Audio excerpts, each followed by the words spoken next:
Assalamualaikum warahmatullahi wabarakatuh.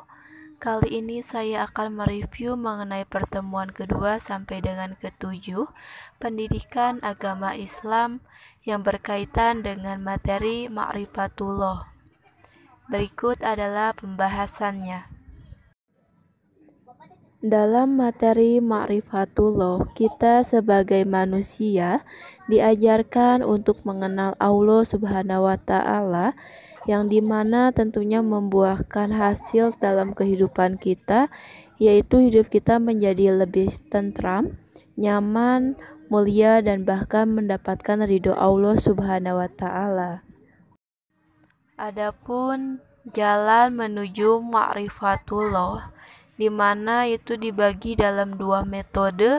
Yang pertama ada metode Islam, yaitu menggunakan dalil akal dan nakli, membenarkan dan menghasilkan iman. Sedangkan menggunakan metode non-Islam, itu melalui dugaan dan hawa nafsu, keraguan, dan bahkan berakibat kufur. Terkadang kita sebagai umat manusia pernah yang namanya melakukan kelalaian, bahkan mengabaikan yang sudah Allah larang, tetapi kita tetap melakukannya. Yaitu dibagi menjadi dua istilah. Yang pertama ada maradus syahwat, yaitu penyakit hati, dan kedua maradus asyubhah atau kelalaian. Contoh, untuk maradus syahwat, contohnya manusia misalkan pernah melakukan yang namanya kebohongan, kesombongan, dan bahkan melakukan perbuatan maksiat ataupun durhaka. Sedangkan untuk contoh maradus asyubhah, contohnya manusia sering lalai dalam melakukan ibadah ataupun melakukan aktivitas atau kegiatan yang nantinya itu menimbulkan penyimpangan.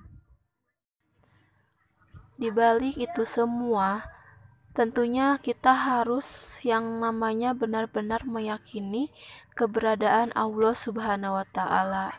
Disadari ataupun tidak disadari bahwa kita sudah mengetahui bukti apa saja untuk membuktikan bahwa Allah itu benar-benar ada. Yang pertama melalui bukti fitrah. Manusia dilahirkan di dunia ini pertama kali dalam keadaan suci. Yang kedua yaitu ada bukti melalui indera. Contohnya, ketika seseorang sedang terkena musibah dan berdoa kepada Allah, Allah mendengarkannya dan Allah mengabulkannya. Sedangkan contoh ketiga yaitu ada bumi dan langit. Itu karena ada yang menciptakannya dan mengatur alam semesta ini. Keempat ada bukti nas, kelima bukti sejarah. Bila seseorang sudah menyadari kebuktian bahwa Allah itu ada, tentu dia akan yang namanya mengesahkan Allah, bahkan mentauhidkan Allah Subhanahu wa Ta'ala. Bentuk tauhid sendiri dibagi menjadi 4 bentuk. Yang pertama rububiyatullah. Ada bumi dan langit karena Allah yang menciptakan. Mulkiyatullah. Allah telah menciptakan pedoman untuk pegangan manusia untuk hidup di dunia. Goyatan atau yang dituju artinya bahwa manusia diharuskan bahkan diwajibkan hanya menyembah Allah sebagai satu-satunya yang dituju. Ilahan ma'buza artinya hanya menyembah Allah dan menjauhi larangan Allah. Maka dari itu, bila mana kita hidup dalam naungan tauhid, tentu kehidupan kita akan menjadi lebih baik. Sekian materi yang saya sampaikan. Assalamualaikum warahmatullahi wabarakatuh.